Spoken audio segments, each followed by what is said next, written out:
sovereign lord, for me and my tidings. And I'll fee thee to stand up. Then here's a man stands that has brought his pardon. I would you had kneeled, your majesty, to ask me mercy, and that at my bidding you could so stand up. And I would I had so I had broke thy pate and asked thee mercy for it. Good faith across. But my lords, 'tis thus. Will you be cured of your infirmity? No. Oh, but you will, my noble great. I have seen a medicine that's able to breathe life into a stone, quicken a rock, and make you dance canary with sprightly fire and motion. My lord, there's one arrived, if you will see her. Now, if seriously I may convey my thoughts in this my light deliverance, I have spoke with one that for her sex, her years, profession, wisdom, and constancy hath amazed me more than I dare blame my weakness. Will you see her? For that is her demand, and know her business. That done, laugh well at me.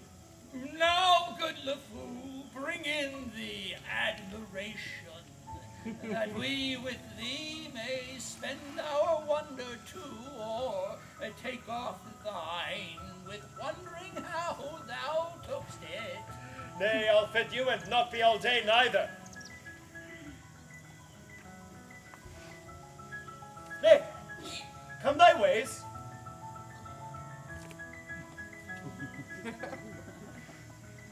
This is his majesty.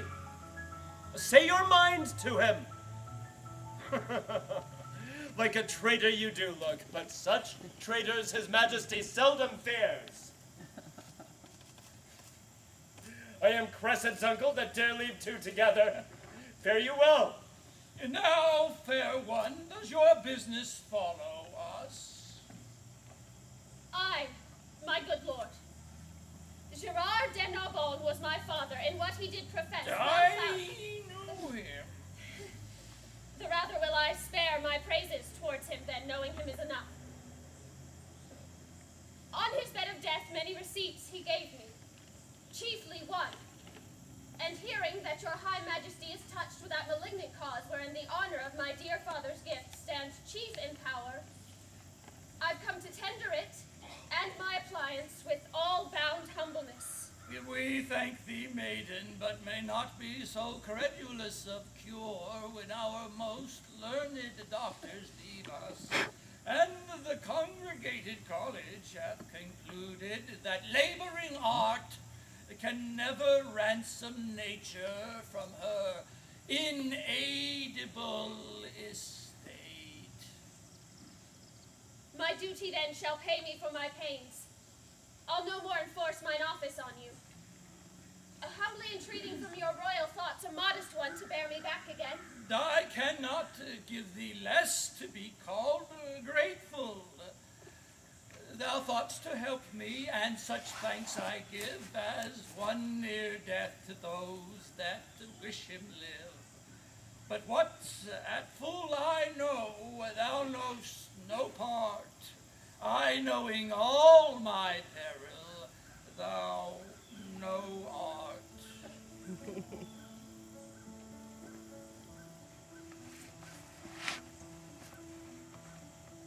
What I can do no hurt to try, since you set up your rest against remedy. When judges have been babes, great floods have flown from simple sources, and great seas have dried when miracles have by the greatest been denied. I must not hear thee. Fare thee well, kind maid. Thy pains not used must by thyself be paid. Inspired merit, so thy breath is barred. But most is it presumption in us, when the help of heaven we count the act of men. Dear sir, to my endeavors give consent. Of heaven, not me, make an experiment. I am not an impostor that proclaim myself against the level of mine aim, but know, I think, and think I know most sure, my art is not past power, nor you past cure. Art thou so confident? Within what space hopest thou thou my cure. The greatest grace lending grace. Ere twice the horses of the sun bring their fiery torture his diurnal ring, what is infirm from your sound parts shall fly, health shall live free, and sickness freely die. Upon thy certainty and confidence, what darest thou venture? Attacks of impudence, a strumpet's boldness, a divulged shame traduced by odious ballads, my maiden's name seared otherwise, nay worse, if worse, extended with vilest torture, let my life be ended. Methinks in thee some blessed spirit doth speak his powerful sound within an organ weak. Thy life is dear, for all that life can rate, worth name of life in thee hath estimate. Youth, beauty, wisdom, courage, all that happiness and prime can happy call. Thou this to hazard needs must intimate, skill infinite, or monstrous desperate. Sweet practicer, thy physic I will try, that ministers thine own death if I die. If I break time, or flinch in property of what I spoke unpitied, let me die, and well deserved, not helping death's my fee.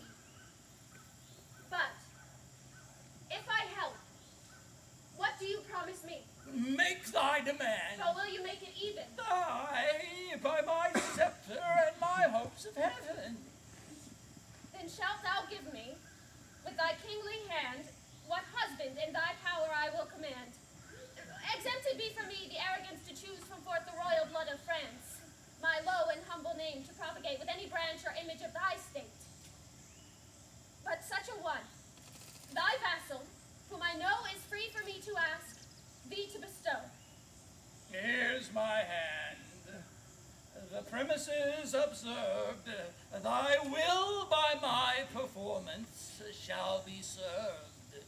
So make the choice of thine own time, for I, thy resolved patient, on thee still rely. Give me some help here. Oh. If thou proceed as high as word, my deed shall match thy need.